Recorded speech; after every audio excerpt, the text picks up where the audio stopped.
जी कैफेट, आज के लेक्चर का आगाज करते हैं। आज हमारा चैप्टर 3 का लास्ट लेक्चर है। कल के लेक्चर में हमने स्टडी किया था, बल्कि उससे पहले हमने स्टडी किया था 7, बल्कि स्टार्ट कहां से किया था? एविडेंस से। एविडेंस की क्या कैरेक्टरिस्टिक्स होनी चाहिए? Sufficient, appropriate. फिर उसके बाद हमने नेक्स्ट पढ़ा एविडेंस ऑब्टेन कैसे करना है। चला 7 प्रोसीजर से, 7 प्रोसीजर। फिर हमने ये सीखा कि इन 7 प्रोसीजर से जो एविडेंस ऑब्टेन करना है वो कितनी स्टेजेस या कितने फेजेस में करना है। पता चला 3 फेजेस में करना है। Risk assessment, test of control, substantive procedure. Risk assessment का ऑब्जेक्टिव क्या होता है? रिस्क आइडेंटिफाई करना at financial statement level, at assertion level. Test of control का ऑब्जेक्टिव क्या होता है? चेक करना इंटरनल कंट्रोल सही ऑपरेट हो रहे हैं कि नहीं हो रहे, क्या वो मिस स्टेटमेंट को प्रिवेंट, डिटेक्ट और करेक्ट कर रहे हैं कि नहीं, क्या वो मिस स्टेटमेंट को प्रिवेंट, डिटेक्ट, करेक्ट कर रहे हैं कि नहीं। और सब्सटेंटिव प्रोसीजर का ऑब्जेक्टिव क्या होता है? फाइनेंशियल स्टेटमेंट्स में मिस स्टेटमेंट डिटेक्ट करना। हमारे सबसे ज्यादा यानी पूरे प्रोसीजर का जो तकरीबन 70% पोर्शन है वो हमारा डिपेंड कर रहा होता है substantive procedure. Substantive procedure perform करते हैं हम, लेकिन टेस्ट ऑफ कंट्रोल और रिस्क असेसमेंट प्रोसीजर भी परफॉर्म करते हैं। ये क्यों करते हैं? ताकि इनसे रिस्क आइडेंटिफाई हो। रिस्क आइडेंटिफाई करने के बाद ही सही सब्सटेंटिव प्रोसीजर आप डिसाइड कर सकते हैं। ठीक है, तो ये हमने अभी तक कुछ कंसेप्ट पढ़े हैं इस चैप्टर में। कल आपको होम असाइनमेंट दी थी लर्निंग ऑब्जेक्टिव 3 के एंड में क्वेश्चन अटेम्प्ट करने की, जो कि आपने बिल्कुल भी नहीं की, बिल्कुल भी नहीं की। रिटन फॉर्म में किया, रिटन फॉर्म में किया। शाबाश, कितने स्टूडेंट से रिटन फॉर्म में किया सर? शाबाश। जी जी, कोई क्वेश्चन पूछना चाहते हैं हाइब्रिड क्लास में? जी मेरे भाई पूछिए।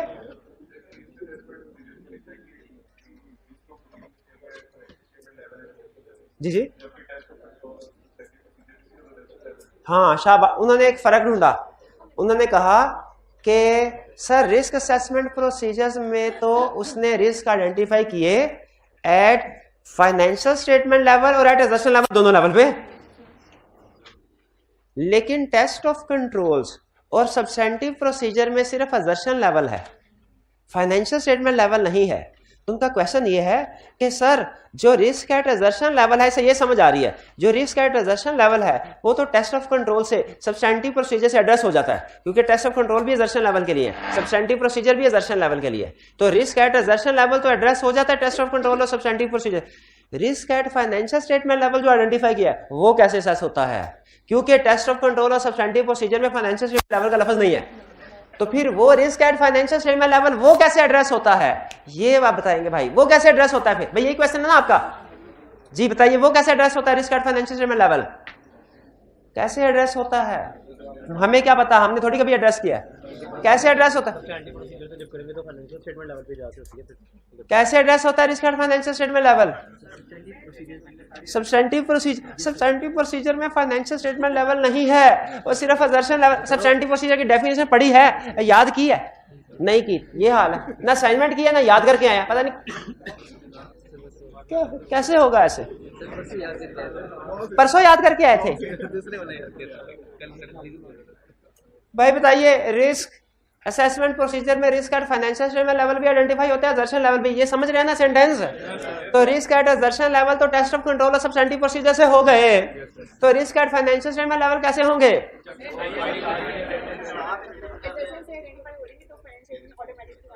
ऑटोमेटिकली नहीं होंगे।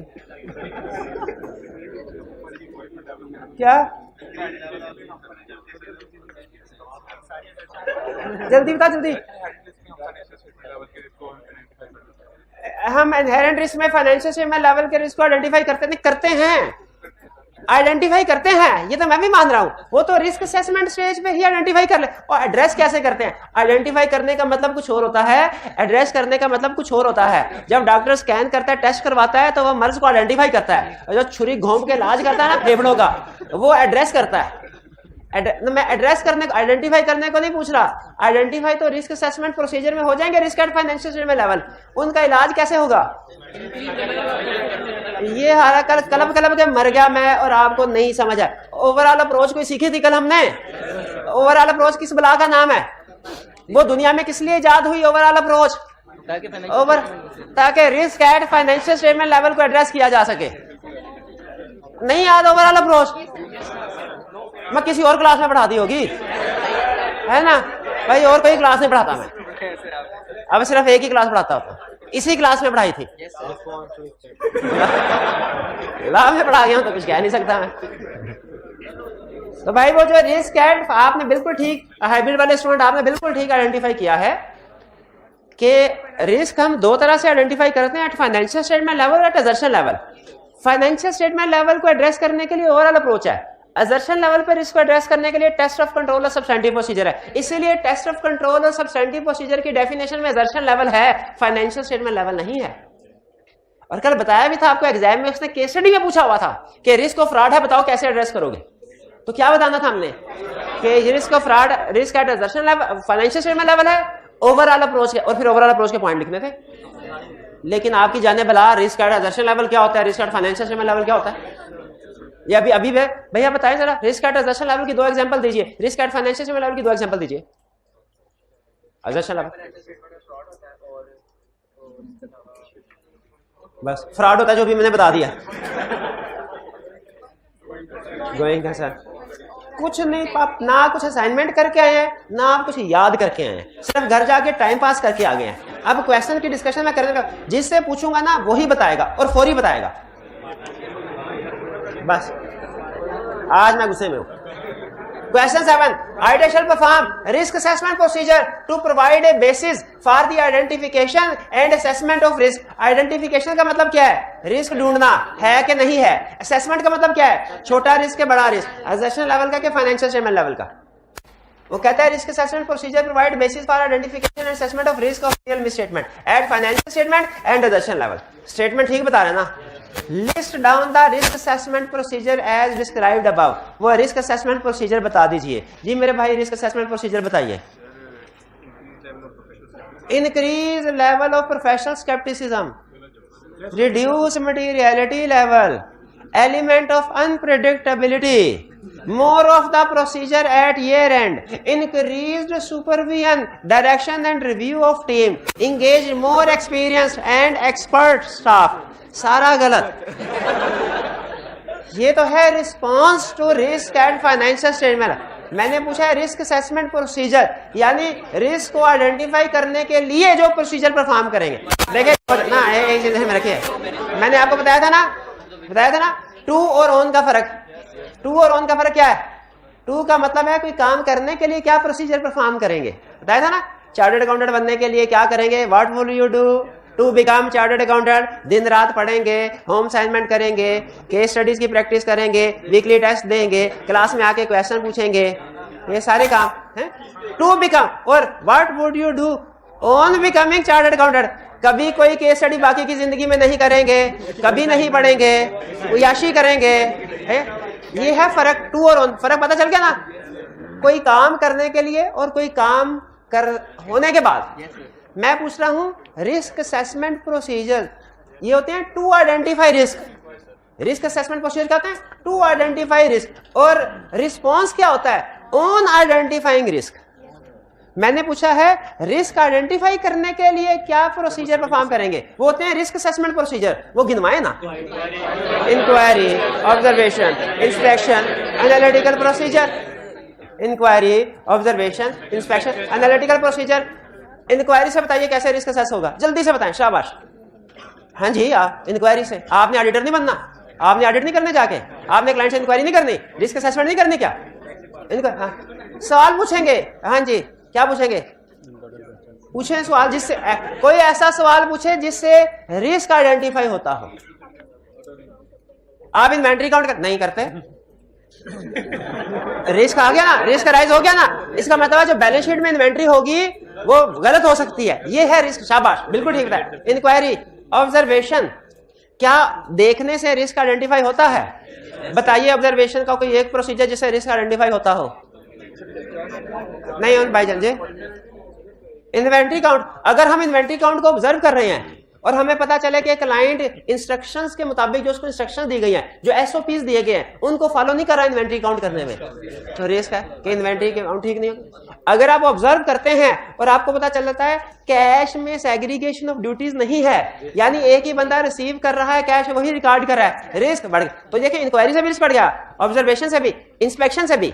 आपने डॉक्यूमेंट्स को चेक किया, उसके ऊपर किसी के साइन नहीं है, पता ही नहीं कौन पास कर गया ट्रांजैक्शन। एनालिटिकल प्रोसीजर में पिछले साल की निस्बत इस साल इनकम या एक्सपेंस हाई है या लो, ये रिस्क असेसमेंट। तो इन सबसे रिस्क आइडेंटिफाई हो रहा है ना, ये है रिस्क असेसमेंट प्रोसीजर। क्लियर हुआ ये हाइब्रिड वाले भाई जो आधे सोए आधे जागे हैं, सबसे फ्रंट बेंच पे। क्लियर हो गया ये आपको? क्लियर आ गया? अच्छा चलो ठीक है, बाद में यार नहीं। अच्छा मैंने आपको सातों के सातों प्रोसीजर रिस्क असेसमेंट में भी परफॉर्म हो सकते हैं, टेस्ट ऑफ कंट्रोल में भी हो सकते हैं, सब्सटेंटिव प्रोसीजर में भी हो सकते हैं। तो रिस्क असेसमेंट के तौर पे सातों में से कोई भी प्रोसीजर परफॉर्म हो सकते हैं, लेकिन स्टैंडर्ड ये कहता है ये जो चार हम आपको बता रहे हैं ना, ये लाजमी करना है।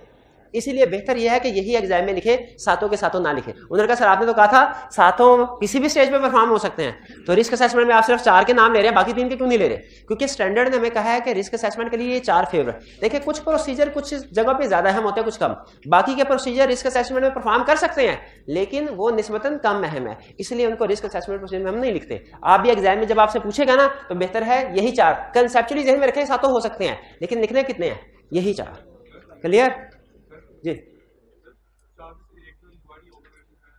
इंक्वायरी ऑब्जर्वेशन के साथ इंस्पेक्शन भी है। इंस्पेक्शन लिखा नहीं हुआ? लिखा हुआ है, वो बोर्ड पे शायद नहीं लिखा था कल।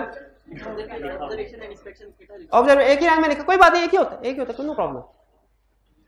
आगे चले।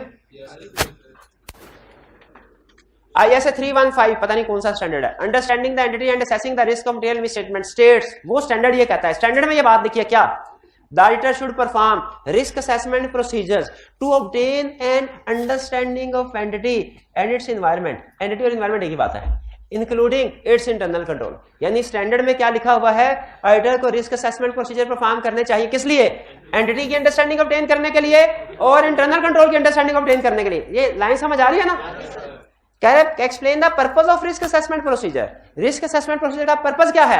रिस्क डेफिनेशन में ही पर्पस लिखा हुआ है, डेफिनेशन में ही पर्पस लिखा हुआ है। शाबाश, बताइए डेफिनेशन क्या है? एक मिनट है।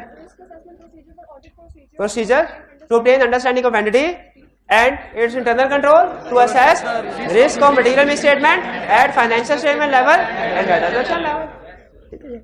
फिर कह रहा है outline the sources of audit evidence that auditor can use as part of risk assessment procedure. Sources का मतलब यहाँ पे प्रोसीजर है, उसे सोर्सेज का वर्ड यूज नहीं करना चाहिए था। ये असल में पाकिस्तान का क्वेश्चन नहीं है, ACC का, वो भी बड़ा पुराना है, 15 साल पुराना। तो सोर्सेज का मतलब यहाँ पे वो क्या है ले रहा है? प्रोसीजर्स। कि आप रिस्क असेसमेंट में कौन कौन से प्रोसीजर नॉर्मली यूज कर सकते हैं? वही चार, inquiry, observation, inspection, analytical procedure. हो सके तो एक एग्जाम्पल दे दें। अच्छा क्या आप इस काबिल हैं कि एग्जाम्पल खुद से बना सकें? अब हल्की फुल्की एग्जाम्पल्स, ठीक है? नहीं काबिल, कोई बात नहीं, अभी मजीद प्रैक्टिस करेंगे फिर हो जाएंगे। असाइनमेंट करें तो आप इस काबिल हो ना, वो प्रोसीजर वाली असाइनमेंट नहीं की होगी आपने। Question rate clear? Next, state the aim of a test of control and the aim of a substantive procedure. भाई हर एक की डेफिनेशन में ही उसका पर्पस लिखा हुआ है। रिस्क असेसमेंट की डेफिनेशन में उसका पर्पस लिखा हुआ है, टेस्ट ऑफ कंट्रोल की डेफिनेशन में उसका पर्पस लिखा हुआ है। टेस्ट ऑफ कंट्रोल का पर्पस बताए। हाँ, test objective test of control is to obtain evidence about operating effectiveness of control in preventing, in detecting, in correcting misstatement at assertion level। छा गए, यही पहले डिस्कशन हुई थी। और सब्सटेंटिव प्रोसीजर की भाई मुझे बताएंगे पर्पस, एम क्या है सब्सटेंटिव प्रोसीजर का? To detect material misstatement in financial statement at assertion level। देखें फाइनेंशियल स्टेटमेंट हो रहा है, फाइनेंशियल स्टेटमेंट लेवल हो रहा है, नहीं समझ आई ना? फाइनेंशियल स्टेटमेंट्स का मतलब है वो सेट जो हमने वेरीफाई करना है, और फाइनेंशियल स्टेटमेंट लेवल का मतलब है कि रिस्क का इफेक्ट कितनी जगहों पे है, बहुत सी जगहों पे है। फाइनेंशियल स्टेटमेंट लेवल का मतलब बहुत सी जगहों पे है, असर्शन लेवल का मतलब है एक जगह पे है। तो ये पर्पस एम दोनों के क्लियर हो गए? हाइब्रिड वाले भाई जो फ्रंट पे बैठे हैं, अगर आपको क्लियर हो गए तो हाथ उठाइए। एम क्लियर हो गए टेस्ट ऑफ कंट्रोल के सबसे। चलिए अब next, second, in respect of your attendance eight clients inventory count. क्या क्लाइंट जब इन्वेंटरी काउंट कर रहा हो हम ऑडिटर प्रेजेंट होते हैं? कभी कभार नहीं, हमेशा होते हैं। कभी कभार, हमेशा होते हैं। हम नहीं होते तो हमारी फर्म का ही कोई दूसरा बंदा होगा, लेकिन जरूर के काउंट सही किया कि नहीं किया? मैन्युफैक्चरिंग ऑर्गेनाइजेशन में दो ही एरिया सबसे बड़े होते हैं, एक फिक्स एसेट और एक इन्वेंट्री। और फिक्स एसेट में प्रैक्टिकली इतना रिस्क नहीं होता जितना इन्वेंट्री में होता है। आपको मैंने ये तो बताया ना, हर एरिया में डिफरेंट रिस्क होता है। फिक्स एसेट में ज्यादा रिस्क होता है कि इन्वेंट्री में ज्यादा रिस्क है? क्यों बोला? इन्वेंट्री नॉर्मली साइज में स्मॉल होती है, चोरी हो सकती है, सॉलिड हो सकती है। हाँ जी बिल्कुल, फिक्स एसेट आगे इधर नहीं कर सकते नॉर्मली। ओके रेस्ट, आप इन्वेंट्री अकाउंट में मौजूद है, state one test of control and one substantive that you should perform. Inventory account पे क्या टेस्ट ऑफ कंट्रोल परफॉर्म करेंगे? टेस्ट ऑफ कंट्रोल बताएं जी। स्टॉक काउंट कर रहे हैं तो देखेंगे उस टाइम पे सेल परचेज साथ साथ तो नहीं हो रहे। ये है टेस्ट। देखिए ऑब्जर्व करना कि क्लाइंट सही का टेस्ट ऑफ कंट्रोल क्या है बोला। अगर हम ऑब्जर्व करते हैं कि क्लाइंट काम सही कर रहा है कि नहीं, देखिए इंटरनल कंट्रोल किसकी जिम्मेदारी है? मैनेजमेंट की, यानी काम करना मैनेजमेंट ने है। टेस्ट ऑफ कंट्रोल किसकी जिम्मेदारी? ऑडिटर की। टेस्ट ऑफ कंट्रोल का मतलब क्या होता है? ये देखना कि कंट्रोल सही परफॉर्म हो रहा है कि नहीं। तो अगर इन्वेंट्री काउंट करना है, कंट्रोल है मैनेजमेंट का, तो इसका टेस्ट ऑफ कंट्रोल क्या होगा? ये देखना कि कंट्रोल सही परफॉर्म हो रहा है कि नहीं। तो उसमें इन्वेंट्री काउंट का जो भी प्रोसीजर है, आप किसी भी प्रोसीजर के साथ ये लिख दें, हम ऑब्जर्व करेंगे कि ये प्रोसीजर हो रहा है कि नहीं हो रहा। हम ऑब्जर्व करेंगे कि इन्वेंट्री काउंट के टाइम पे सेल परचेज क्लोज कर दी गई है कि नहीं, ये टेस्ट ऑफ कंट्रोल। हम ऑब्जर्व करेंगे ऑब्सोलीट इन्वेंट्री आइटम्स को अलग से आइडेंटिफाई किया जा रहा है कि नहीं। हम ऑब्जर्व करेंगे कि इन्वेंट्री काउंट इन्वेंट्री मैनेजर ना करे, कोई बाहर का बंदा आके करे। ये समझ आया? ये अच्छा कंट्रोल है कि नहीं है? नहीं, बंदा मैनेजमेंट के, लेकिन इन्वेंट्री काउंट के कैशियर के पास अगर कैश है और वो चोरी कर रहा है, उससे हम पूछेंगे कैश पूरा है, तो वो क्या कहेगा? तो इसका मतलब है कैश काउंट करवाने के लिए हमें कोई दूसरे बंदे को कहना चाहिए यार मंथ एंड में इसका कैश काउंट करना। तो अगर इन्वेंट्री मैनेजर इन्वेंट्री को चुपके चुपके से चोरी करके सेल कर रहा है, जो अक्सर करते हैं, तो ये देखना इन्वेंट्री पूरी है कि नहीं। तो स्टॉक काउंट करने के लिए इन्वेंट्री मैनेजर ही को इंगेज करना चाहिए कि कोई दूसरा बंदा आके कंपनी के अंदर ही कोई मैनेजमेंट का दूसरा बंदा आके चेक करे। तो ये सारी चीजें देखना, ये क्या है? ये है टेस्ट ऑफ कंट्रोल। यह है टेस्ट ऑफ कंट्रोल कि क्लाइंट का कोई भी, आप मुझे क्लाइंट का कोई भी कंट्रोल बता दें, कोई भी कंट्रोल बताएं। इंटरनल कंट्रोल की एग्जांपल दीजिए। रिकंसिलिएशन बने, तो हम अगर ये चेक करेंगे, अच्छा रिकंसिलिएशन बनाना क्लाइंट का काम है, वो कंट्रोल है। हम एज राइटर ये देखें पिछले महीने की रिकंसिलिएशन बनी है कि नहीं, ये क्या है? Test of control. Test of control. और कोई कंट्रोल बताएं? सेग्रीगेशन, हम अगर देखेंगे सेग्रीगेशन ड्यूटीज है कि नहीं है, टेस्ट ऑफ कंट्रोल। अप्रूवल, ये कंट्रोल है। और हम अगर डॉक्यूमेंट्स का सैंपल उठा के देखें ट्रांजैक्शन की अप्रूवल हुई है कि नहीं, ये क्या है? Test of. तो टेस्ट ऑफ कंट्रोल हम हर एरिया में बना सकते हैं। टेस्ट ऑफ कंट्रोल हम हर एरिया, जहां जहां कंट्रोल वहां टेस्ट ऑफ कंट्रोल हो सकता है। लेकिन उसने किसमें पूछा है? सिर्फ इन्वेंट्री में। हम इन्वेंट्री में बताएंगे जी जी। नहीं, ये टेस्ट ऑफ कंट्रोल, ये risk assessment procedure, inquiries normal risk assessment procedure होती है। वो तो जब कंट्रोल परफॉर्म हो रहा होगा ना, उसको देखना, वो टेस्ट ऑफ कंट्रोल होगा। ठीक है, इसको भी किसी हद तक टेस्ट ऑफ कंट्रोल कह सकते हैं, लेकिन inquiry alone is not sufficient appropriate auditor, ये सिखाया हुआ है आपको। इसको किसी हद तक आप टेस्ट ऑफ, क्योंकि एक ही प्रोसीजर आपको पता है रिस्क असेसमेंट में परफॉर्म हो सकता है, टेस्ट ऑफ सब्सटेंटिव में भी। तो उन्होंने कहा अगर मैनेजमेंट से पूछे इन्वेंट्री काउंट कर रहे हैं कि नहीं, तो ये भी टेस्ट ऑफ कंट्रोल हो सकता है कंसेप्चुअली। लेकिन अगर क्लाइंट कह देना कि यस करते हैं, तो आपको फिर उसके साथ कुछ और प्रोसीजर भी परफॉर्म करने पड़ेंगे, पूरा कंफर्म करना पड़ेगा। क्योंकि हमने पढ़ा हुआ है inquiry alone is not a sufficient appropriate audit evidence. भाई ये क्लियर हो गया? अच्छा, one substantive procedures. Substantive procedure क्या है? क्लाइंट अगर कर रहा है काम और हम देख रहे हैं, ये तो टेस्ट ऑफ कंट्रोल है। और अगर खुद करना शुरू कर दें, ये कितना शुरू कर दे, ये कितना शुरू कर दे, ऐसे ही कितने हैं खुद, ये क्या होगा? ये सब्सटेंटिव प्रोसीजर है। फर्क समझ आ रहा है रिस्क असेसमेंट में और टेस्ट ऑफ कंट्रोल में और सब्सटेंटिव प्रोसीजर में? आपने सबसे ज्यादा किसको अंडरस्टैंड करना भला? सब्सटेंटिव प्रोसीजर्स को। Auditor shall perform risk assessment procedure to provide basis for the identification and assessment at, ये तो हो गया, नहीं आगे। Briefly explain what do you understand by the risk of material misstatement at financial statement level. What do you understand? What do you understand? What do you understand? You don't understand. What do you understand? जो पूरी financial statement उसमें definition में ये लिखा हुआ है पूरी उससे तो कोई परवेसिवली का फर्क लिख परवेसिवली का फर्क है मैनी असर्शंस को जब उसका इफेक्ट बहुत सी असर्शन बहुत से एरियाज पे हो तो उसे यानी डेफिनेशन को छापना है तो नहीं छाप पाएंगे ना आप छापेंगे तब जब याद करेंगे Enumerate the possible overall response to address the assessed risk of material misstatement at financial statement level. अब बताइए डेफिनेशन पूछ रहा है क्या कि उसको एड्रेस कैसे करना है रिस्पॉन्स ओवरऑल था प्रोफेशनल स्केप्टिसिज्म वाली बात वगैरह क्लियर अच्छा कल स्टूडेंट पूछ रहे थे सर इसमें मटीरियलिटी लिखा हुआ है ये क्या चक्कर एक चीज हमेशा जहन में रखी है कुछ असूल हैं वो हम समझ या लेते हैं उनको इन्वेस्टिगेट नहीं करते ठीक है दुनिया गोल है सुना ना क्यों गोल है हमें जानने की जरूरत नहीं ये जानना गोल है ठीक है ना ऐसे ही होता है ना साइंस में इसी तरह होता है ना आगे चलना चाहिए पीछे इन्वेस्टिगेशन नहीं करनी तो रूल एक बता रहा हूं आपने इस रूल को इन्वेस्टिगेट नहीं करना क्या रिस्क और मटेरियलिटी का इनवर्स रिलेशनशिप होता है रिस्क जितना ज्यादा मटेरियलिटी लेवल कम रिस्क जितना कम मटेरियलिटी लेवल ज्यादा मटेरियलिटी लेवल जितना ज्यादा रिस्क उतना कम मटेरियलिटी लेवल जितना कम रिस्क उतना ज्यादा लेकिन सर आपने तो कहा है कि मटेरियलिटी 5% ऑफ प्रॉफिट होता है ये तो फिक्स होगा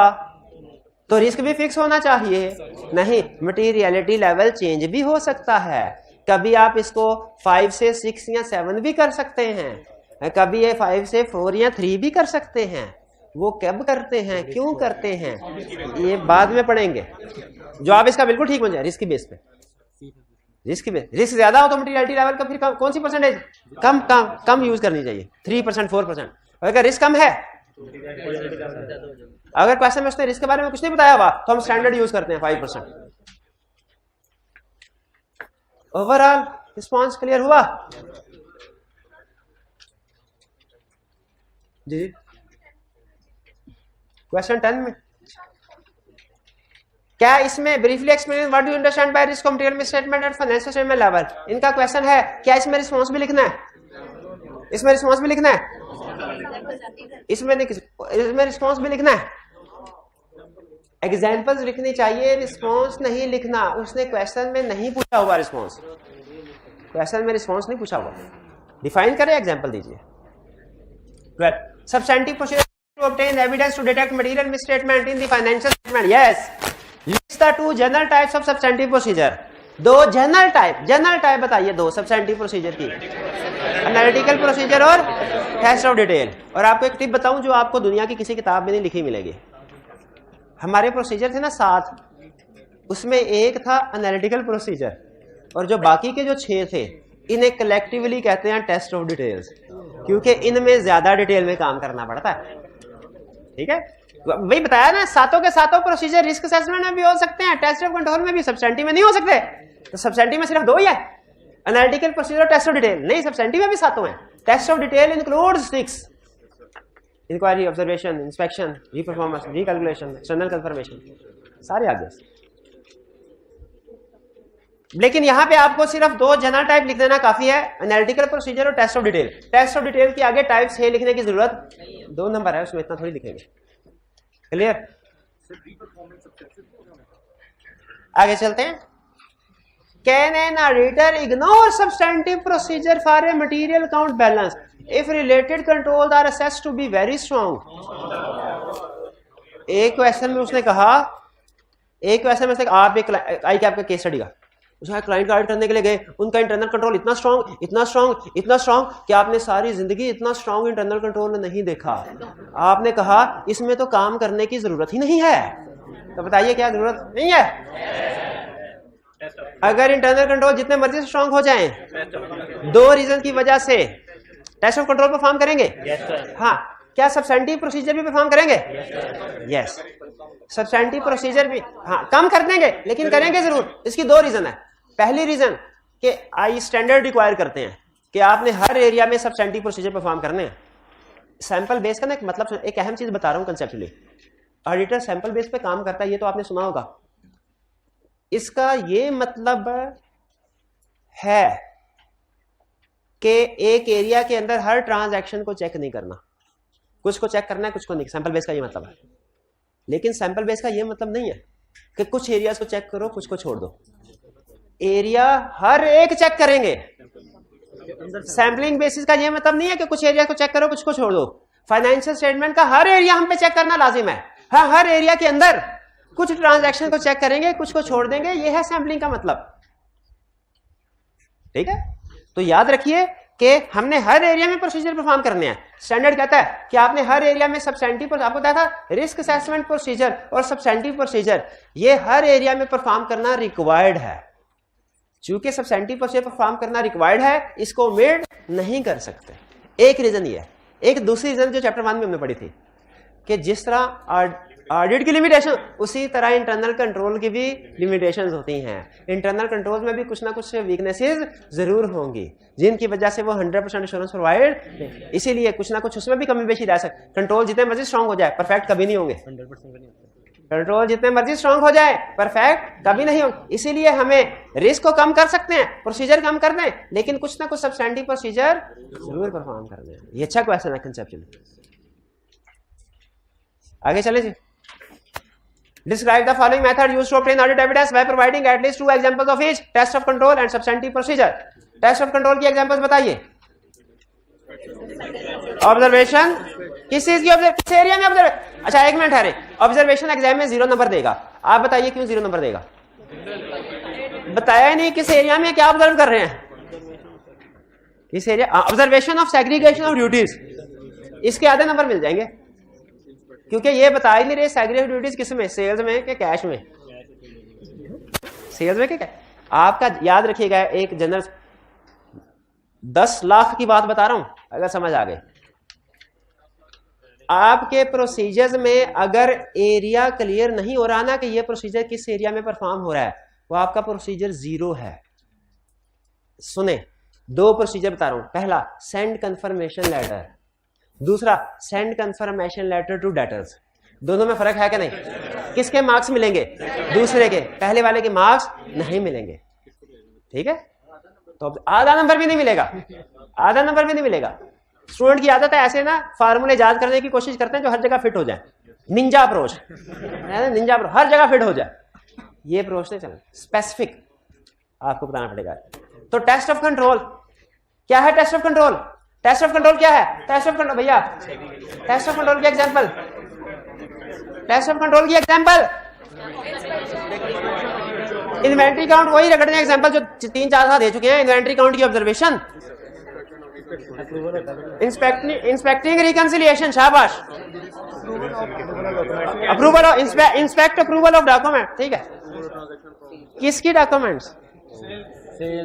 सेल इनवॉइसेस, बिल्कुल ठीक। सब्सटेंटिव प्रोसीजर की examples, inventory count, analytical procedure, बिल्कुल ठीक। इन्वेंट्री काउंट, ठीक है, हो गए। ये अभी सिर्फ आपको कंसेप्ट बिल्डिंग के लिए एग्जांपल पूछी जा रही हैं। आगे कोई इसकी 200 एग्जांपल्स आएंगी और कोई 500 एग्जांपल सब्सटेंटिव प्रोसीजर के। बेफिक्र रहें, बेतहाशा एग्जांपल है, आपको सोचने की जरूरत भी नहीं पड़ेगी। कोई पूछेगा ठक ठक ठक आप बता देंगे। लेकिन आगे चल के, अभी तो ये पूछ रहा है ना, अच्छा जरा देखिएगा, फर्क देखिएगा। Provide 2 examples of test of control, एक क्वेश्चन ये है। दूसरा question, provide 2 example of test of control in sales system. दोनों क्वेश्चन में फर्क है कि नहीं?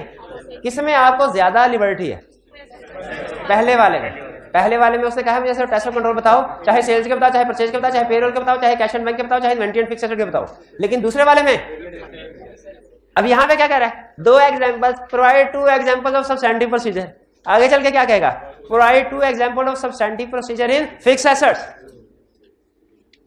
तो इसका मतलब है आपने फिर फिक्स एसेट्स की ही एग्जांपल्स फिट करनी होगी, कोई और करेंगे तो गलत हो जाएगा। लेकिन ये क्वेश्चन इजी है। कैसे इजी है?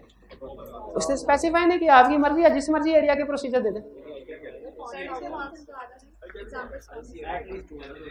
आपने 2 एग्जांपल्स भी दी हैं, क्लब के आपके एक एग्जांपल बड़ी मुश्किल से पूरी की आपने। हाँ, ये आई कैप के क्वेश्चन कम मार्क्स के होते हैं ये, लेकिन कंसेप्ट अच्छा है। एक्सप्लेन भी कर देंगे अगर ज्यादा मार्क्स के साथ आया तो, लेकिन आई कैप में नॉर्मली कम मार्क्स के साथ क्वेश्चन आते हैं, ये मैं जिम्मेदारी के साथ है। इतनी सी बात है। अगर आप असाइनमेंट करके आए होते इतना टाइम तो ना लगता, आपने सारा काम करके आए होते, सिर्फ मैंने ये पूछना था कोई क्वेश्चन तो नहीं है, आप कहते नहीं तो हम लेक्चर की तरफ चल पड़ते, लेकिन आप असाइनमेंट करके ही नहीं आए।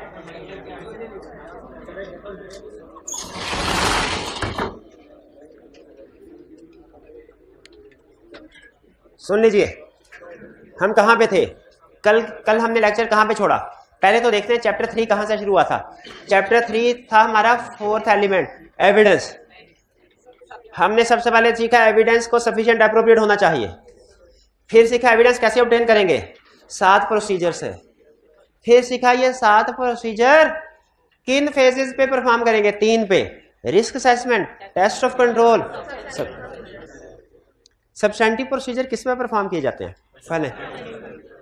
इसमें सबसे अहम फेज जिस पे हम प्रोसीजर परफॉर्म करते हैं वो है सब्सटेंटिव प्रोसीजर्स, जिसमें हम फाइनेंशियल स्टेटमेंट्स को वेरीफाई करते हैं। ठीक है, सबसे अहम फेज कौन सा है, सब्सटेंटिव प्रोसीजर, जिसमें हम फाइनेंशियल स्टेटमेंट्स को वेरीफाई करते हैं। तो अब हम ये सीखने जा रहे हैं कि हम ये प्रोसीजर्स, ये जो 7 प्रोसीजर्स हैं, ये जब फाइनेंशियल स्टेटमेंट इनके जरिए से थर्ड फेज यानी फाइनेंशियल स्टेटमेंट को वेरीफाई करेंगे, उसमें मिस स्टेटमेंट ढूंढेंगे, तो हमारा तरीकाकार क्या होगा, हमारा तरीकाकार क्या होगा, हम किस डिटेल्ड में जाके प्रोसीजर परफॉर्म करेंगे। पहला क्वेश्चन, क्या सारी की सारी financial statement, overall financial statement इकट्ठी वेरीफाई हो जाएंगी इन प्रोसीजर से? सारी की सारी फाइनेंशियल स्टेटमेंट इकट्ठी नहीं होंगी इन प्रोसीजर से परफॉर्म, हर एरिया को अलग अलग करना पड़ेगा। ओके, अच्छा, क्या हर एरिया इकट्ठा वेरीफाई हो जाएगा इन प्रोसीजर से? ऐसे भी नहीं होगा, हर एरिया के सब पार्ट्स बनाने पड़ेंगे और हर पार्ट को अलग-अलग वेरीफाई करना होगा। जैसे हमने एनालिसिस बताया था ना, साइंस में एनालिसिस करते हैं, ऊपर क्या होता है मॉलिक्यूल, नीचे क्या होता है एटम, और एटम के नीचे सब एटम नहीं होते, सब एटम कहते हैं उसको, इलेक्ट्रॉन, प्रोटॉन, न्यूट्रॉन। तो अगर आपने एनालिसिस करना है मॉलिक्यूल का, उसको वेरीफाई करना है कि इसके अंदर क्या चीजें हैं मॉलिक्यूल, तो उसको as it is single unit नहीं वेरीफाई कर सकते, उसके सब पार्ट्स बनाने पड़ेंगे एटम। और जब एटम का एनालिसिस करना है उसको as it is single unit नहीं वेरीफाई कर सकते, सब पार्ट। यानी जितना डिटेल में जाएं उतना बेहतर है एनालिसिस करना। उसी तरह जब याद रखिएगा, हम जब फाइनेंशियल स्टेटमेंट वेरीफाई करते हैं तो सारी की सारी फाइनेंशियल स्टेटमेंट एक ही दफा में वेरीफाई नहीं हो जाती। हम फाइनेंशियल स्टेटमेंट को खोलते हैं डिफरेंट एरियाज में, ये ऊपर फाइनेंशियल स्टेटमेंट, ये नीचे 50 एरियाज खुल गए, और फिर हर एरिया के ऊपर क्लिक किया, उसके अंदर मजीद 6 सब पार्ट्स खुल गए कि अगर आप सेल्स को वेरीफाई करना चाहते हो तो इसकी ये 1 2 3 4 5 6 चीजें वेरीफाई करो, फिर सेल्स वेरीफाई हो जाएगी, फिर परचेजेस की 6 चीजें वेरीफाई करो, फिर डेटर्स की 6 चीजें वेरीफाई करो, फिर क्रेडिटर की 6 चीजें फिर क्रेडिटर वेरीफाई हो जाएगा, एक्रूड लायबिलिटीज की 6 चीजें वेरीफाई करो, एक्रूड लायबिलिटीज वेरीफाई हो जाएगी, सैलरीज की 6 चीजें वेरीफाई करो, सैलरीज वेरीफाई हो, और जब सारे एरियाज वेरीफाई हो जाएंगे फाइनेंशियल स्टेटमेंट वेरीफाई हो जाएंगे। यानी पहले ये क्या इसको कहते हैं, एक होती है टॉप डाउन अप्रोच, एक होती है बॉटम अप अप्रोच। हम जब ऑडिट करते हैं ना तो बॉटम अप अप्रोच से करते हैं, यानी पहले सबसे डिटेल्ड छोटे, उसे कहते हैं असर्शन। वो जो साइंस में कहते हैं ना प्रोटॉन, न्यूट्रॉन वगैरह वगैरह, उसको हम ऑडिट में क्या कहते हैं, असर्शन। पहले हम असर्शन वेरीफाई करेंगे, असर्शन वेरीफाई करेंगे तो एरिया वेरीफाई होगा, और जब सारे एरियाज वेरीफाई हो जाएंगे तो फाइनेंशियल स्टेटमेंट वेरीफाई हो जाएगी। फिर से बताइए, जब हमने फाइनेंशियल स्टेटमेंट वेरीफाई करनी है, बॉटम अप अप्रोच क्या कहती है, सबसे पहले क्या वेरीफाई करें, सबसे पहले असर्शन वेरीफाई करें। जब किसी एरिया की 6 की 6 असर्शन वेरीफाई हो जाएंगी तो वो एरिया वेरीफाई हो जाएगा, और जब सारे एरियाज वेरीफाई हो जाएंगे वेरीफाई हो जाएंगे। क्लियर है ये बात? अब जरा सोचते हैं, इसी को समझते हैं, इसी को समझते हैं। समझ क्या रहे कि हमने 3 फेजेस में काम करना था ना, वो प्रोसीजर परफॉर्म करने हैं, रिस्क असेसमेंट में, test of control, substantive procedure. अब मैं सब्सटेंटिव प्रोसीजर के ऊपर फोकस कर रहा हूं, थर्ड और लास्ट फेज पे। इसमें हम फाइनेंशियल स्टेटमेंट को वेरीफाई करते हैं। तो फाइनेंशियल स्टेटमेंट को वेरीफाई करने के लिए हमारा तरीका वारदात क्या होगा, क्या सीखने लगे हैं? फाइनेंशियल स्टेटमेंट को वेरीफाई करने के लिए तरीका वारदात क्या होगा, ये गौर से सुन लीजिएगा, गौर से सुन लीजिएगा। पहले तरीका वारदात कुछ और होता था, उसमें हम पकड़े जाते थे, फिर हमने तरीका वारदात बदल लिया। पहले तरीका वारदात क्या होता था फाइनेंशियल स्टेटमेंट को वेरीफाई करने का, उसे कहते थे डायरेक्शनल टेस्टिंग। क्या कहते थे? Directional testing. पहले तरीकाकार क्या होता था? उसमें क्या करते? उसमें कहते थे जितने भी एरियाज हैं सारे एरियाज को चेक करो, अगर वो ओवरस्टेटेड नहीं और अंडरस्टेटेड भी नहीं तो इसका मतलब है वो फेयरली स्टेटेड है। यानी अगर सेल्स को वेरीफाई करना है तो चेक करो क्या कि सेल्स ओवरस्टेटेड तो नहीं, दूसरा चेक करो सेल्स अंडरस्टेटेड तो नहीं, अगर नहीं तो फिर इसका फेयरली स्टेटेड। समझ आती है बात? ऑडिटर इसी अप्रोच के मुताबिक काम करते थे, लेकिन ये अप्रोच बाद में गलत साबित हुई, क्योंकि एरियाज में सिर्फ अंडर स्टेटमेंट और ओवर स्टेटमेंट नहीं, कोई और चीज भी वेरीफाई करनी होती है। एक ऑडिटर था, उसने क्लाइंट के प्रॉपर्टी देखी, प्रॉपर्टी में 1000 मिलियन की एक बिल्डिंग आ रही थी, 1000 मिलियन की बिल्डिंग। ऑडिटर ने देखा कहीं ओवर स्टेटेड तो नहीं, ओवर स्टेटेड का मतलब 1000 के 1200 तो नहीं है, नहीं 1000 की थी। फिर उसने देखा अंडर स्टेटेड तो नहीं, यानी इसकी वैल्यू 1000 की बजाय 800 तो नहीं है, अंडर स्टेटेड भी नहीं थी। तो ऑडिटर ने क्या कहा? फेयरली स्टेटेड है। बाद में पता चला बिल्डिंग तो 1000 की थी, क्लाइंट की नहीं थी, किराए की थी। अब बताइए, ओवर स्टेटमेंट भी देख ली, अंडर स्टेटमेंट भी देख ली, लेकिन फिर भी फ्रॉड हो गए। इसका मतलब है ये अप्रोच डेफिशिएंट थी, ये अप्रोच कंप्रीहेंसिव नहीं थी। तो डायरेक्शनल टेस्टिंग अप्रोच क्या कहती है कि आप देखें, चेक करें कि आपकी फाइनेंशियल स्टेटमेंट्स के एरियाज, आपके एसेट्स और लायबिलिटीज, आपके इनकम और एक्सपेंसेस कहीं ओवरस्टेटेड तो नहीं, कहीं अंडरस्टेटेड तो नहीं। लेकिन ये अप्रोच कंप्रीहेंसिव, ये सिर्फ दो चीजें देखती थी, क्या? एरिया ओवरस्टेटेड तो नहीं, एरिया अंडरस्टेटेड तो नहीं। ये अमाउंट्स के ऊपर तो फोकस कर रही होती थी, दूसरी चीजों के ऊपर फोकस नहीं करती थी अप्रोच, इसलिए ये अप्रोच खत्म हो गई। इसमें करते क्या थे? डेबिट आइटम्स को चेक करते थे कि ओवरस्टेटेड तो नहीं है, और क्रेडिट आइटम्स को चेक करते थे। डेबिट आइटम कौन सी होती है? और एक्सपेंसिव। क्रेडिट आइटम्स कौन सी होती है? लायबिलिटीज और इनकम। तो बेसिकली डायरेक्शनल टेस्टिंग में सिर्फ दो चीजें चेक की जाती थी, क्या? और अंडरस्टेटमेंट। लेकिन ये चूंकि कंप्रीहेंसिव अप्रोच नहीं थी इसलिए खत्म हो गई। इसके बजाय मॉडर्न अप्रोच है, उसे क्या कहते हैं? Assertion testing approach. और आज की दुनिया में चाहे ऑडिट पाकिस्तान में हो, यूएसए में हो, जर्मनी में हो, दुनिया के किस हिस्से में हो, जो फाइनेंशियल स्टेटमेंट को वेरीफाई करने के लिए अप्रोच अडॉप्ट की जाती है वो कौन सी है? Assertion testing. Assertion testing approach में फाइनेंशियल स्टेटमेंट को वेरीफाई किया जाता है। कैसे? उसको 6 हिस्सों में पहले लेकिन मैं आपको तरतीब से लेके चलता हूं। हमने फाइनेंशियल स्टेटमेंट को वेरीफाई करना है, एग्रीड? फाइनेंशियल स्टेटमेंट में 5 चीजें होती हैं, income statement, balance sheet, cash flow statement, statement of changing liquidity, notes to the accounts. यही 5 चीजें होती हैं। इनमें से कौन सी 3 चीजें हैं जो बाकी की 2 चीजों से बनती हैं? कैश फ्लो भी, चेंजिंग लिक्विडिटी भी। अच्छा, नोट्स, ये 2 चीजें, स्टेट कैश फ्लो स्टेटमेंट और स्टेटमेंट चेंजिंग लिक्विडिटी, ये 2 चीजें बाकी की 3 चीजों से मिलकर बनती है। यानी आपने क्वेश्चन किए होंगे कैश फ्लो के। इसका मतलब ये हुआ, अगर हम इनकम स्टेटमेंट, ये है इनकम स्टेटमेंट और ये है बैलेंस शीट, ये है कैश फ्लो स्टेटमेंट, ये है स्टेटमेंट ऑफ चेंजिंग लिक्विडिटी, ये है notes to the accounts. 5 area पूरे, 5 फाइनेंशियल स्टेटमेंट पूरी होगी, सेट पूरा हो गया। इनकम स्टेटमेंट होगी, बैलेंस शीट होगी, कैश फ्लो स्टेटमेंट होगी, statement changing liquidity, notes to the accounts होगी। कैश फ्लो स्टेटमेंट और स्टेटमेंट ऑफ चेंजिंग लिक्विडिटी इन्हीं तीनों से मिलके बनती हैं। एग्री करते हैं? अगर ये तीनों बन जाएं, ये ऑटोमेटिकली बन जाते हैं। इसका मतलब है अगर हम ये तीनों चीजें वेरीफाई कर लें तो ये ऑटोमेटिकली वेरीफाइड हो जाएंगी, क्योंकि ये इन्हीं वेरीफाइड इंफॉर्मेशन से बनेगी। एग्री करते हैं? तो फिर इसका मतलब अगर हम फाइनेंशियल स्टेटमेंट को वेरीफाई करना चाह रहे हैं तो हमें स्टेटमेंट ऑफ चेंजिंग लिक्विडिटी और कैश फ्लो स्टेटमेंट को वेरीफाई करने की जरूरत नहीं। ओके? लेकिन इनकम स्टेटमेंट को करना है, लेकिन बैलेंस शीट को करना है, नोट्स टू द अकाउंट्स को करना है, ऐसे ही है। अच्छा, आप मुझे ये बताएं, नोट्स टू अकाउंट्स का मतलब क्या होता है? फाइनेंशियल स्टेटमेंट में डिस्क्लोजर्स। डिस्क्लोजर इनकम स्टेटमेंट में बैलेंस शीट से हटके बिल्कुल कोई अलग चीज होती है कि इनकम स्टेटमेंट की आइटम के ही डिस्क्लोजर्स होते हैं। तो जरा मुझे सोच के बताइए, मुझे डिस्क्लोजर लैदा से वेरीफाई करने चाहिए कि जो इन्वेंट्री का डिस्क्लोजर है वो इन्वेंट्री को वेरीफाई करते हुए चेक कर लेना चाहिए, जो बैंक का डिस्क्लोजर है वो बैंक को वेरीफाई करते हुए चेक कर लेना चाहिए, जो फिक्स एसेट का डिस्क्लोजर है वो फिक्स एसेट को चेक करते हुए ही वेरीफाई कर लेना चाहिए, साथ साथ ही अलग तो नहीं होना चाहिए। इसीलिए याद रखें कि नोट्स टू द अकाउंट्स को हम वेरीफाई करते हैं, लेकिन नोट्स टू द अकाउंट्स को हम अलहदा से वेरीफाई नहीं करते, बल्कि क्या करते हैं? बल्कि इनकम स्टेटमेंट या बैलेंस शीट को वेरीफाई करते हुए ही इसको वेरीफाई कर लेते हैं। ये नोट्स टू द अकाउंट्स को कहते हैं असल में प्रेजेंटेशन। पहले इसका नाम होता था प्रेजेंटेशन एंड डिस्क्लोजर। तो डिस्क्लोजर का मतलब नोट टू द अकाउंट से होता था, अब उन्होंने रिवाइज करके इसका नाम रख दिया प्रेजेंटेशन। तो असल में ये नोट टू द अकाउंट्स जो है ना, ये इनकम स्टेटमेंट के साथ ही वेरीफाई हो जाते हैं।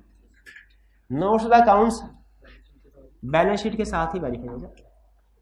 तो इसका मतलब ये हुआ, कंक्लूजन पे आ गए, हम जब फाइनेंशियल स्टेटमेंट को वेरीफाई करना चाहते हैं, हमें सिर्फ इनकम स्टेटमेंट और बैलेंस शीट को वेरीफाई करना है, बाकी सब ओके।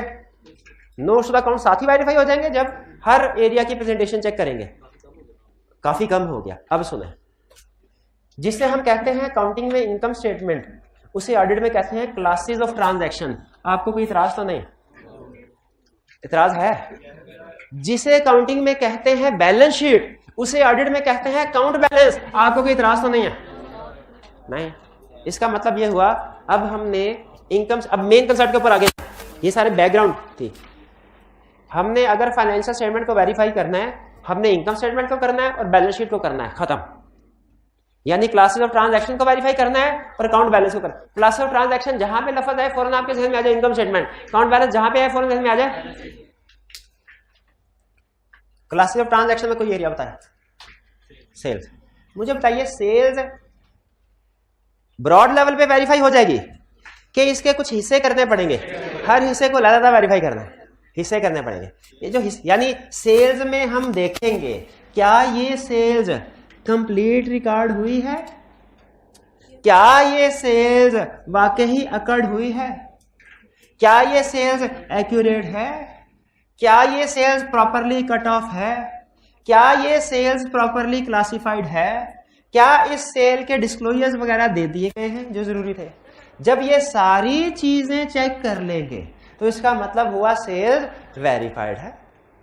फिर परचेजेस पे पहुंच जाएंगे, देखेंगे क्या परचेजेस कंप्लीटली रिकॉर्ड हुई है, क्या परचेजेस सच में अकर हुई थी, क्या परचेजेस एक्यूरेट है, क्या परचेजेस प्रॉपर ऑफ है, क्या परचेजेस प्रॉपरली क्लासिफाइड है, क्या परचेजेस के जितने डिस्क्लोजर प्रेजेंटेशन रिक्वायर्ड थी, स्टैंडर्ड रिक्वायर करता है वो है। अगर सारी चीजें हैं तो फिर परचेजेस भी, और अगर एक चीज भी गलत है तो उसका मतलब एरिया मिसस्टेटेड है। ये बात समझ आई? तो इसका मतलब है हमने ये सारी चीजें चेक करनी है। क्लियर? इसको हम कहते हैं, ये है असर्शन। असर्शन का अगर आप वो देखेंगे ना, जो स्टैंडर्ड ने मतलब लिखा हुआ है बुक में, आपको 1% भी समझ नहीं आएगा, गारंटी है। असर्शन की डेफिनेशन से असर्शन का कंसेप्ट समझ नहीं आएगा। वो कहता है assertions are representation by management which are embodied in financial statements and which are used by auditor in detecting misstatements. लेकिन असर्शन का याद करने को रट्टा लगा लें उसका, लेकिन असर्शन का असल मकसद आपके ज़हन में हो कि एक एरिया को डिफरेंट सब पार्ट्स में क्लासिफाई करते हैं, हर एक पार्ट असर्शन कहलाता है। हमने हर एरिया में ये चीज भी चेक करनी है, ये असर्शन भी चेक करनी है, हमने हर एरिया में ये असर्शन भी चेक करनी है, ये असर्शन भी चेक करनी है। ये सर जब सारे प्रोटॉन न्यूट्रॉन वेरीफाई हो जाएंगे, एटम वेरीफाई हो जाएगा। जब सारे एटम वेरीफाई हो जाएंगे, मॉलिक्यूल साइन करके घर जाएंगे हम। अब मैं इन सब को वन बाय वन एक्सप्लेन करने लगा हूं। आप मुझे बताइए, क्या सेल्स में रिस्क है कि जितनी सेल्स, अच्छा सेल्स अकर कब होती है? जब सेल हो जाती है और जब गुड्स डिस्पैच होती हैं, गुड्स डिस्पैच होती हैं। सेल्स अकर कब होती है? सेल्स रिकॉर्ड कब होती है? कैश रिसीव हो, जब बुक्स में एंट्री उसकी डाल देते हैं, एंट्री डेबिट डेबिट सेल्स का, तो वो रिकॉर्ड हो जाती है। ठीक है? सेल्स रिकॉर्ड कब होती है? जब सेल्स अकाउंट में पहुंच जाए। अकर कब होती है? जब गुड डिस्पैच हो जाए। रिकॉर्ड कब होती है? जब सेल्स अकाउंट में पहुंच जाए। सेल्स अकर कब होती है? जब गुड्स डिस्पैच हो जाए। अकर जब गुड्स डिस्पैच हो जाए। रिकॉर्ड कब होती है? जब सेल्स टी अकाउंट में पहुंच जाए, एंट्री हो जाकर। ठीक? क्या ऐसा पॉसिबल है कि सेल्स रिकॉर्ड तो, सेल्स अकर तो हुई, रिकॉर्ड नहीं हुई? हो सकता है। तो इसे अब क्या कहेंगे? मिस्टर सेल्स कंप्लीटली रिकॉर्ड नहीं हुई, अंडरस्टेटेड है। अंडरस्टेटेड, शाबाश, अंडरस्टेटेड। लेकिन पुराना तरीका वारदात में इस्तेमाल करते थे। अब अंडरस्टेटेड के लिए वर्ड क्या बोलते हैं? ठीक है? अच्छा, अब सुन लें, आपने कंप्लीटनेस को चेक कर लिया, यानी आपने ये चेक कर लिया कि जितनी भी सेल्स अकर हुई है वो रिकॉर्ड हो गई है, जितनी भी सेल्स अकर हुई है वो रिकॉर्ड हो गई है। नहीं, हाँ, अब सुनिए, अभी भी क्या गलती हो सकती है कोई? अब क्या हो सकती है? हमने यह तो देख लिया कि जितनी भी सेल्स अकर हुई है वो सारी रिकॉर्ड हो गई हो, लेकिन यह भी तो हो सकता है जितनी भी सेल्स रिकॉर्ड हुई है सारी की सारी अकर ना हुई हो। ओवर स्टेटमेंट, यह भी हो सकता है। दोनों चीजें एक ही है कि फर्क है? स्टूडेंट कहते हैं एक ही चीज है सर, एक जैसे दोनों में फर्क समझ आ रहा है? ये एक दफा फर्क समझ आ गया ना, आपके 5-6 जगहों पे आसानी हो जाएगी, 5-6 जगहों पे आसानी हो जाएगी।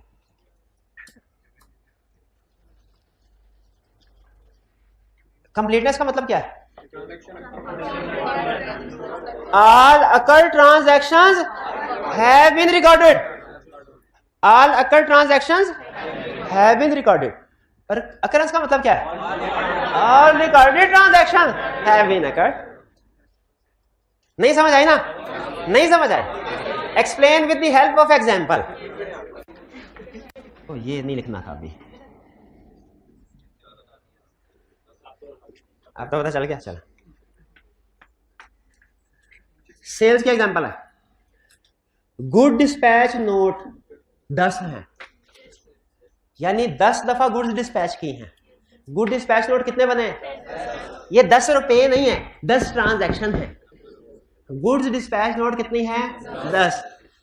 Transaction in T account, T account में ट्रांजैक्शंस इन टी अकाउंट, टी अकाउंट में 8 रिकॉर्ड हुई हैं। अगर 10 हुई थी, रिकॉर्ड अंडरस्टेटेड है, लेकिन ये पुराना लफ्ज है, नया लफ्ज बोले। कौन सी असर्शन एट रिस्क है? कौन सी असर्शन वायलेट हो रही है? Yes, completeness. समझ आया ये? अगर रिकॉर्ड, अगर अकर 10 हो रिकॉर्ड, तो ये है कंप्लीटनेस। अच्छा, आगे चलें। अगर गुड डिस्पैच नोट 10 हैं, टी अकाउंट में रिकॉर्ड 12 हो गए। अब पहले बोले ओवर स्टेटमेंट, लेकिन ये तो पुराना लफ्ज है, नया लफ्ज क्या है? आपको बताया था ना, O for overstatement, O for occurrence. तो इसका मतलब ये है, मतलब क्या इसका? कि ये अकरेंस है। मतलब क्या है? कि जितनी ट्रांजैक्शन रिकॉर्ड हुई है ना, सारी की सारी अकर नहीं हुई। कंप्लीटनेस कम में क्या देखते हैं कि जितनी ट्रांजैक्शन अकर हुई सारी की सारी रिकॉर्ड होनी चाहिए, और ये हमें सिचुएशन क्या बता रही है कि जितनी ट्रांजैक्शन अकर हुई है सारी की सारी रिकॉर्ड नहीं हुई। अकरेंस की दर्शन में हम क्या चेक करते हैं कि जितनी भी ट्रांजैक्शन रिकॉर्ड हुई है सारी की सारी अकर हो गई है कि नहीं। और ये सिचुएशन हमें क्या बता रही है कि कुछ ट्रांजैक्शन हैं जो रिकॉर्ड हो गई हैं, अकर नहीं हुई। बात समझ आई कि नहीं आई? अगर इजाजत दें तो दर्शन के साथ एक रेलिवेंस वाला पॉइंट जो पहले पढ़ा हुआ उसको भी रिवाइज कर लें। अगर ये सिचुएशन आपके ऑडिट में आती है, ये सिचुएशन आपके ऑडिट में, और आप ऐसी ट्रांजैक्शंस को आइडेंटिफाई करना चाहते हैं जो अकर हो गई हैं, रिकॉर्ड नहीं हुई, अकर हो गई है, यानी कंप्लीटनेस को वेरीफाई करना चाहते हैं, तो आप स्टार्टिंग पॉइंट सैंपल कहां से उठाएंगे? सपोर्टिंग डॉक्यूमेंट से। और चेक किसमें करेंगे? वही है ना रेलिवेंस वाला कंसेप्ट। और अगर आपको ऑडिट में ये सिचुएशन फेस करना पड़ती है, तो इस अकरेंस को वेरीफाई करना चाहते हैं, तो आपका रेलिवेंट प्रोसीजर क्या होगा? रेलिवेंट एविडेंस का टी अकाउंट रिकॉर्डेड अमाउंट से सैंपल उठाओ और देखो गुड डिस्पैच नोट है कि नहीं। भाई ये बात समझ आ गई? आगे काम बहुत आसान। अच्छा, मुझे ये बताइए, 10 ट्रांजैक्शन, तीसरी सिचुएशन भी आगे लेके चलते हैं। 10 जीडीएन है, 10 की 10 टी अकाउंट में रिकॉर्ड हुई। कंप्लीटनेस का मसला है, अकरेंस का मसला है। गौर से सुनिएगा, ट्रांजैक्शन 10 हैं, 10 की 10 रिकॉर्ड हुई। फर्क क्या है? हर ट्रांजैक्शन की अमाउंट में एक एक जीरो एक्स्ट्रा लगता गया। एक्यूरेसी, ये हो सकता है कि अभी गलती अभी भी हो सकती है। एक्यूरेसी की 10 ट्रांजैक्शन है, 10 की 10 रिकॉर्ड हुई है, क्या एरिया में अभी गलती हो सकती है? ऐसी गलती अभी भी हो सकती है। कैसे?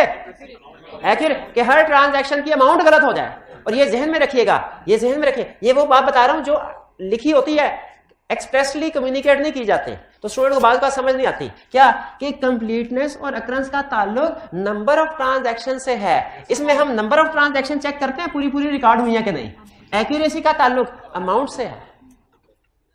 क्लियर?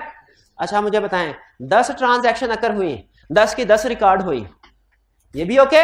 ये भी क्या अभी भी गलती हो सकती है? क्या अमाउंट गलत रिकॉर्ड हो जाए? 10 ट्रांजैक्शन 10 की 10 रिकॉर्ड हुई, अमाउंट भी सही है, अभी भी गलती हो सकती है? यस। क्या अमाउंट तो ठीक है, अमाउंट तो ठीक है, अकाउंट ठीक नहीं है। आपने सेल्स की 10 की 10 रिकॉर्ड की, अमाउंट भी ठीक है, उसे सेल्स की बजाय अदर इनकम में डाल दिया। During the year 5 fix asset बेचे, रिकॉर्ड 5 के 5 किए, अमाउंट भी ठीक है, उसे अदर इनकम की बजाय सेल्स इनकम में दिखा दिया। अकरेंस भी ओके, कंप्लीटनेस भी ओके, एक्यूरेसी भी ओके, तो क्या गलत? क्लासिफिकेशन। तो क्लासिफिकेशन भी देखना चाहिए हमें, ये भी देखना चाहिए हमें, कंप्लीटनेस भी देखना चाहिए, अकरेंस भी इसकी वजह से भी गलती हो सकती है, एक्यूरेसी की वजह से गलती हो सकती है, क्लासिफिकेशन। अच्छा मुझे बताएं ट्रांजैक्शन के नंबर पूरे हैं, अमाउंट गलत है, कौन सी असर्शन एट रिस्क है? अमाउंट गलत है तो गलत अकाउंट में है और गलत पीरियड में है, गलत साल में है। भाई ऐसा कैसे हो सकता? 2020 की ट्रांजैक्शन 2026 में रिकॉर्ड हो जाए, इसका ये मतलब है क्या? इसका ये मतलब नहीं। कट ऑफ का मतलब पता क्या है? 31 दिसंबर 2021 की ट्रांजैक्शन 1 जनवरी 2022 में चली जाए, ये है कट ऑफ एरर, नहीं जाना चाहिए ना। अच्छा 1 फरवरी की ट्रांजैक्शन 10 फरवरी को रिकॉर्ड हो जाए ना, इसमें कोई मसला नहीं है, साल तो वही है। लेकिन अगर 31 दिसंबर की ट्रांजैक्शन जनवरी में चली गई या 1 जनवरी की परचेज 31 दिसंबर में आ गई, ये कट ऑफ है। कट ऑफ हमेशा ये रेंड पे होता है रिस्क। साल जनवरी की ट्रांजैक्शन पर जनवरी का एक्सपेंस फरवरी में पे किया, फरवरी में रिकॉर्ड किया, कट ऑफ में मसला है क्योंकि उसी साल में है। लेकिन अगर दिसंबर का जनवरी में रिकॉर्ड किया, साल डिफरेंट है, ये कट ऑफ का मसला है। तो पता चला अमाउंट, ट्रांजैक्शंस भी पूरी होनी चाहिए, सही होनी चाहिए, सही अमाउंट के साथ होनी चाहिए, सही अकाउंट में होनी चाहिए, सही पीरियड में होनी चाहिए, और आखिरी प्रेजेंटेशन में क्या? सही डिस्क्लोजर भी होने चाहिए। अच्छा कैसे पता चलेगा डिस्क्लोजर कौन से देने हैं? IFRS में लिखे होगा। IFRS इन 6 असर्शंस में सबसे आसान जो असर्शन वेरीफाई करना है वो पता क्या है? प्रेजेंटेशन। इसमें हम एक स्टैंडर्ड लाइन लिखते हैं, check whether disclosure required by IFRS have been included in financial statement. इसमें मसला आता है कंप्लीटनेस में, है कंप्लीटनेस में क्या? कंप्लीटनेस में select a sample of GDN and trace entry into T count. इसको लिखने में, प्रोसीजर परफॉर्म करने में थोड़ा सा मुश्किल है, ये भी प्रोसीजर परफॉर्म करने में थोड़ा सा मुश्किल है। कैसे? अकरेंस को कैसे चेक करते हैं? Select a sample of transaction recorded in sales account and compare with, trace with, inspect with GDN। लेकिन ये बहुत आसान है प्रेजेंटेशन। कैसे? Check whether disclosure are in accordance with IFRS, कहानी खत्म। Check whether disclosures are in accordance with IFRS। अच्छा मुझे ये बताइए, ये तो इनकम स्टेटमेंट है, इनकम स्टेटमेंट के एरिया में और बैलेंस शीट के एरिया में कुछ फर्क होता है? मतलब कुछ चीजें सेम और कुछ डिफरेंट होती है कि सारे के सारे टोटली डिफरेंट है, या सारे के सारे टोटली सेम है? तो डिफरेंट हो सकता है ना, कुछ हो सकता है चीजें सेम भी हो, कुछ डिफरेंट भी हो। तो इसका मतलब है बैलेंस शीट को वेरीफाई करने का जो तरीका है वो कुछ कुछ हो सकता है इस जैसा, और कुछ कुछ फर्क भी होगा। बैलेंस शीट में किसी एरिया की एग्जांपल दीजिए। Property, plant and equipment, vehicles, ये फिक्स एसेट है। व्हीकल्स वेरीफाई करेंगे, सबसे पहले क्या देखना चाहिए? एग्जिस्ट करने का मतलब क्या होता है? कि जो बैलेंस शीट में रिकॉर्ड किया गया है एक्चुअली मौजूद भी है कि नहीं, क्योंकि ऐसा हो सकता है रिकॉर्ड तो किया गया हो, नीचे गाड़ी चोरी हो गई हो। देखना, एग्जिस्टेंस देखना चाहिए। ये चीज कि जो एसेट बैलेंस शीट में रिकॉर्ड हुआ है वो मौजूद भी है कि नहीं, इसको क्या कहते हैं? कौन सी असर्शन चेक करना? एग्जिस्टेंस को चेक करना चाहिए, बिल्कुल करना चाहिए। अच्छा आप देखिए, जरा गौर से सुनिएगा। हाँ, इन्वेंट्री काउंट में ना, इन्वेंट्री काउंट में हम जब इन्वेंट्री काउंट कर रहे होते हैं, ये क्लाइंट है, भाईजान लिस्ट दीजिए आप हमें स्टॉक की, हम चेक कर रहे हैं, लिस्ट दो, ये सामने पड़ी हुई लिस्ट दो। हाँ ये लिस्ट, अब मैं ऑडिटर हूं, मैं चेक कर, इन्वेंट्री है, मैं 2 प्रोसीजर बताऊंगा, है कोई माई का लाल जो दोनों में फर्क बताए तो फिर बताइएगा।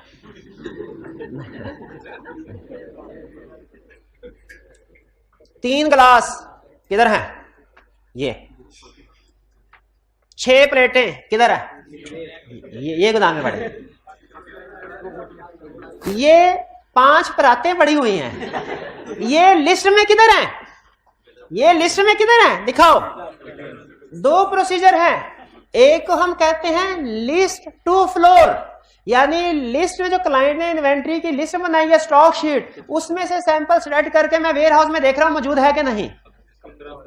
एक एक्सर्शन ये है, और एक एक्सर्शन क्या है कि मैं फिजिकली सैंपल उठा के देख रहा हूं लिस्ट में मौजूद है कि नहीं।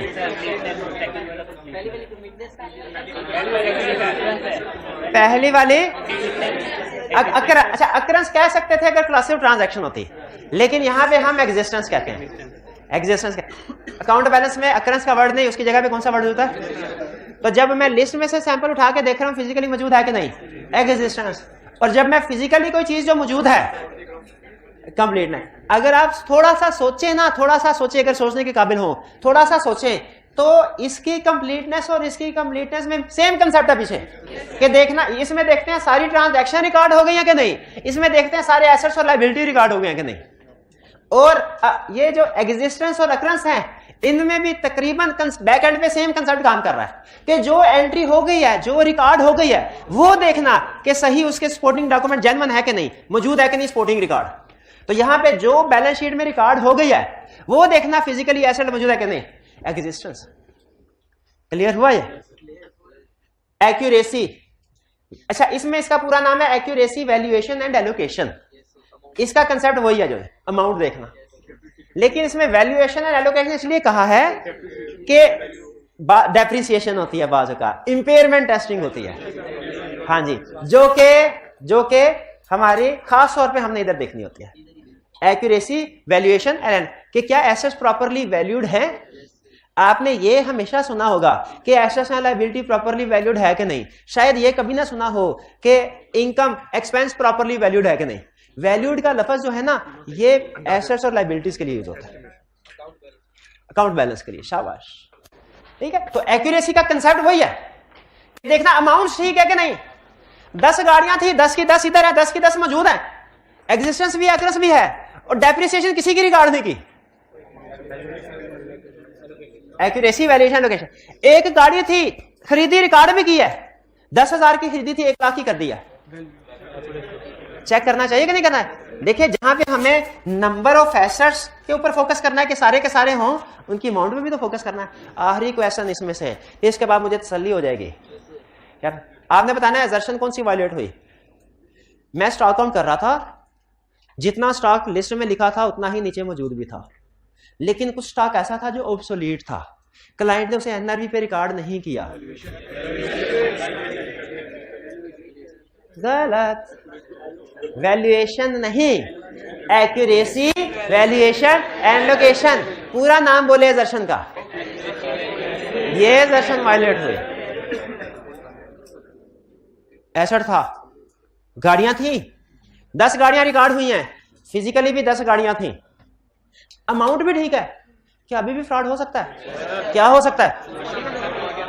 वो सारी किराए की हो, ऑडिटर को दिखाने के लिए लाए हो, तो हाँ, तो हमें क्या rights and obligation, rights and obligation का मतलब क्या है? ये देखना कि एसेट या लायबिलिटी वाकई ही क्लाइंट की है, किसी और की तो नहीं है, वाकई ही क्लाइंट की है, किसी और की तो नहीं है। कैसे चेक करेंगे? टाइटल डॉक्यूमेंट से। कैसे चेक करेंगे? टाइटल डॉक्यूमेंट से।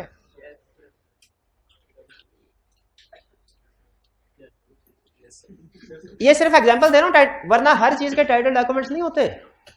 ये ना हो आप डेटर से जाके कहें टाइटल डॉक्यूमेंट चेक कराओ, ये डेटर आपका टाइटल डॉक्यूमेंट, उसका कुछ और एविडेंस होगा, लेकिन राइट्स एंड ऑब्लिगेशन आपने हर एसेट और लायबिलिटी के लिए। अच्छा, अकाउंट बैलेंस से मुराद सिर्फ एसेट्स होते हैं कि लायबिलिटीज भी? तो इसमें राइट का लफ्ज एसेट्स के लिए, लेकिन आपने हमेशा दोनों को इकट्ठा इस्तेमाल करना है। पूरा नाम, पूरा नाम। क्लासिफिकेशन का मतलब क्या है? फिक्स एसेट, व्हीकल्स हैं, 10 की 10 हैं, लिस्ट भी 10, मौजूद भी 10, डेप्रिसिएशन भी ठीक रिकॉर्ड हुई, है भी क्लाइंट के, लेकिन सिर्फ उसको करंट एसेट में शो करवा दिया ताकि करंट रेशियो इंप्रूव हो जाए। गलती है कि नहीं? गलती है कि नहीं? गलती है। किसकी गलती? क्लासिफिकेशन की। एक दफा एक आईसीडब्ल्यू का क्वेश्चन था, पुराना क्वेश्चन, उसमें उसने कहा 100 मिलियन से सेल्स ओवरस्टेटेड हो गई, 100 मिलियन से ही कॉस्ट ऑफ सेल्स ओवरस्टेटेड कर दी, बाकी GP, net profit, asset, liability सब कुछ टैली टिच। कोई प्रॉब्लम है? कोई प्रॉब्लम है? इसका जवाब था एक नहीं दो प्रॉब्लम्स हैं। सेल्स अलग गलत है, कॉस्ट ऑफ सेल्स अलग। याद रखिए हम हर लाइन आइटम को अलग चेक करते हैं। अगर फिक्स एसेट्स को करंट एसेट में क्लासिफाई कर दिया ना आपने, तो बैलेंस शीट चाहे टैली है, लेकिन टेक्निकली दो गलतियां हैं, आपके फिक्स एसेट भी गलत हैं, आपके करंट एसेट भी गलत है। यह है क्लासिफिकेशन। बाद बच्चे कहते हैं सर क्या फर्क पड़ता है, अदर इनकम को सेल्स में डाल दे, सेल्स को अदर इनकम में डाल दे, प्रॉफिट तो वही आना है। भाई क्लासिफिकेशन की गलती है। क्लासिफिकेशन रेशियोज वगैरह बदल जाती है, प्रेजेंटेशन बदल जाती है। ठीक है, ये भाई ने पेपर पास किए हो और मिस क्लासिफाई होके इनके खाते में आ जाए, और फिर आई क्या कहे टोटल तो उतने पास हैं, आप कहेंगे ठीक है। नहीं भाई, क्लासिफिकेशन भी चेक करनी है ना, सही अकाउंट में भी क्लासिफाइड होने चाहिए। ये भाईजान अपने अकाउंट में पैसे डलवाए बैंक में और बैंक वाला मेरे अकाउंट में डाल दे, फिर कहें मिस क्लासिफाइड, तो ये कहेंगे ठीक है कोई बात नहीं, टोटल तो बैलेंस एसेट्स उतना ही आएगा बैंक के। नहीं, क्लासिफिकेशन। हाँ फीस, कहना फीस ये जमा करवाए और कॉलेज वाले मेरे खाते में क्लियर कर रहे हैं, तो ठीक है। ये क्लासिफिकेशन भी चेक। और फिर प्रेजेंटेशन सबसे आसान, check whether disclosures are in accordance with IFRS. अच्छा अभी ना आप सिर्फ इनका नाम और इनका मतलब समझ लें, ये काफी है। इनका नाम और इनका मतलब समझ लें, ये बाकी इनको वेरीफाई कैसे करना है, जैसे एग्जिस्टेंस को कैसे वेरीफाई करते हैं, फिजिकल वेरिफिकेशन से।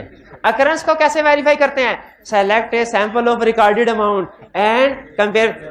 ये प्रोसीजर अभी नहीं हमें सीखने, ये आगे चल के कहीं सीखेंगे, अभी सिर्फ सीफैप में नहीं, इसी के आगे चैप्टर में, इसी में आगे चैप्टर में सीखें। लेकिन फिलहाल अब आप समझ गए। अब मैं अगर आपसे कहूं कि बताओ पे रोल में कौन कौन सी दर्शन वेरीफाई करेंगे हम, तो बता देंगे। अच्छा अब आपको आखिरी बात आज की, अब आपको वो लाइन समझ आई होगी कि auditor assesses risk at area level नहीं लिखा होता, असर्शन लेवल क्यों लिखा होता है? ऑडिटर हर असर्शन को लेवल चेक कर रहा होता है, वो इस असर्शन लेवल पे रिस्क असेस करता है और फिर देखता है कि मुझे इस पे ज्यादा प्रोसीजर परफॉर्म करना है कि इस पे।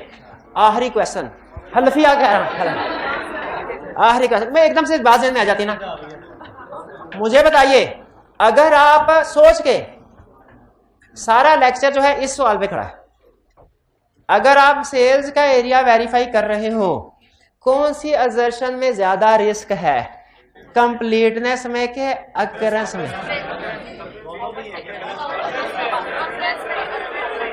सेल्स में, अकरेंस में, क्योंकि सेल्स में नॉर्मली क्लाइंट ओवरस्टेट करता है। शाबाश। अच्छा फिर बताइए, इसी का पार्ट भी है, अगला सवाल नहीं है, इसी का पार्ट भी है। परचेजेस में कौन सी असर्शन में ज्यादा रिस्क है, तो ज्यादा प्रोसीजर किस पे परफॉर्म कर रहे हैं, इसी का पार्ट सी। एसेट्स में बताइए ज्यादा रिस्क किस असर्शन में है, शाबाश, और इसी का पार्ट डी। लायबिलिटीज में बताइए किस में, कंप्लीट में, शाबाश। क्लियर हो गया? ये होता है auditor assesses risk at assertion level का, ये मतलब ये होता है असर्शन लेवल का। उसको समझ आई? घर जाके आपने अब इसको याद करना है और इसके क्वेश्चन जरूर प्रैक्टिस करके आना है। ठीक है जी, आज का लेक्चर यहाँ पे खत्म करते हैं। अल्लाह हाफ़िज़।